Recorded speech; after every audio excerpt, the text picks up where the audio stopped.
নমস্কার।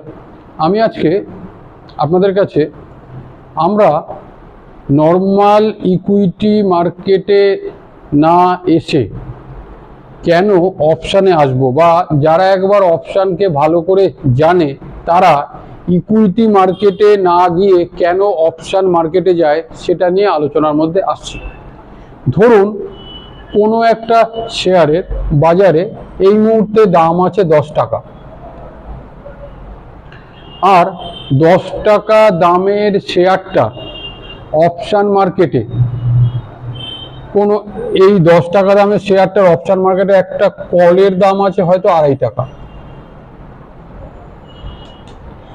এবার আমরা হয়তো মনে করলাম যে 10 টাকা দামের শেয়ারটার বাজারে দাম বাড়তে পারে, বাড়তে পারলে আমরা কি করি, এই 10 টাকা দামেই শেয়ারটাকে কিনি।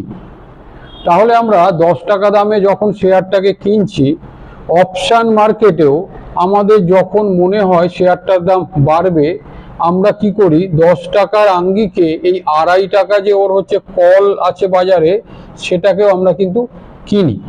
তাহলে এতদিন যারা ইকুইটি মার্কেটে 10 টাকা দামের শেয়ারটাকে কিনতো বা কেনে, আর যারা অপশান মার্কেটে ওই 2.5 টাকা দামের কলটাকে কেনে, তাদের মধ্যে বেশি সুবিধাটা কে পায়? অপশান মার্কেটে যে আলাদা সুবিধা পাওয়া যায় সেটা কিন্তু আমি আলোচনার মধ্যে আসছি। ধরুন আমি 10 টাকা দামে শেয়ারটাকে কিনেছি, আর একজন সে হয়তো 2.5 টাকা দামে কলটাকে কিনেছে। এবার সুবিধাটা নিয়ে আমি আগে আলোচনা করি। এর ক্ষেত্রে কি কি একই রকম, আবার কি কি আলাদা। ধরুন 10 টাকা দামের শেয়ারটা বাজারে এসে গেল 15 টাকা।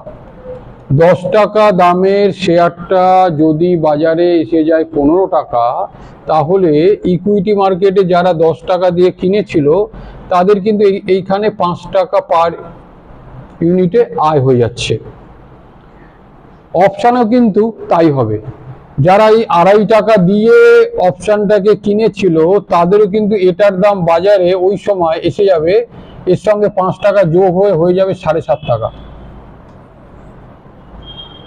আবার এই আরেকটা আলোচনা আমরা মনে করছি যে 10 টাকা দামের শেয়ারটা হয়তো বাজারে হয়ে গেছে 20 টাকা।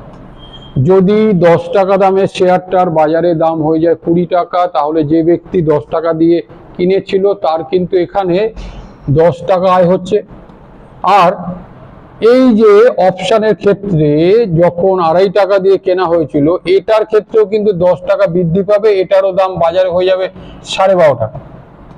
মানে নর্মাল ইকুইটি মার্কেটে যখন যে ব্যক্তি শেয়ারটা কিনেছে তার যেভাবে আয় হচ্ছে, অপশান মার্কেটেও কিন্তু তার ঠিক ওই একইভাবে আয় হচ্ছে। তাহলে যে কোনো ব্যক্তি কেন ইকুইটি মার্কেটের সঙ্গে সঙ্গে অপশান মার্কেটেও আসবে বা অপশান মার্কেটে কাজটা করবে, এবার আমি সেই সুবিধাটা আপনাদের সামনে আনছি। ধরুন 10 টাকার শেয়ারটা কোনো কারণে এমন কোনো খবর এসছে যে শেয়ারটার দাম হু হু করে লো হয়ে যাচ্ছে। লো হয়ে এই শেয়ারটার দাম বাজারে হয়তো এসে গেছে ধরুন 1 টাকা, বা হয়তো কোনো দামই নেই। সেক্ষেত্রে যে ব্যক্তি 10 টাকা দামে শেয়ারটাকে কিনেছিল তার কিন্তু লসের পরিমাণটা হচ্ছে পুরোপুরি 10 টাকা। 10 টাকায় শেয়ারটা কিনেছিল, এখন কোনো দাম নেই, তার কিন্তু পুরো 10 টাকাটাই হচ্ছে লস। আর যে ব্যক্তি এই যে 2.5 টাকা দামের অপশানটা কিনেছিল তার কিন্তু সেই সময় লস হচ্ছে এই 2.5 টাকায়, যেহেতু সে 2.5 টাকা দামে অপশানটাকে কিনেছিল। এই যে সুবিধাটা, যে লসের সময় যে ব্যক্তি ইকুইটি মার্কেটে 10 টাকা দামেই কিনেছিল তার কিন্তু সর্বোচ্চ লস হচ্ছে 10 টাকা। অপশান মার্কেটে যে ব্যক্তি 2.5 টাকা দামে কিনেছিল তার কিন্তু সর্বোচ্চ লস হচ্ছে 2.5 টাকা। লাভের সময় ইকুইটি মার্কেট আর অপশান মার্কেটে কিন্তু একই ব্যাপার। লসের সময় কিন্তু ইকুইটি মার্কেটের থেকে অপশান মার্কেটে কিন্তু লসের পরিমাণটা অনেকটা কম, মানে যে দামে সেই ব্যক্তি অপশনটাকে কিনছে সর্বোচ্চ সেই অ্যামাউন্টটাই কিন্তু লস হতে পারে। এই যে সুবিধা, এটা কিন্তু ইকুইটি মার্কেটের ক্ষেত্রে নেই। এই ব্যাপারটা একবার ভালো করে জানতে পারলে মোটামুটি সবাই কিন্তু অপশন মার্কেটেই আসবে। এবার তাহলে আমি আপনাদেরকে কি বলবো, ভালো করে অপশনকে শিখবেন, বুঝবেন এবং ভালো করে জানার বাদেই কিন্তু অপশন মার্কেটে আসবেন। নমস্কার।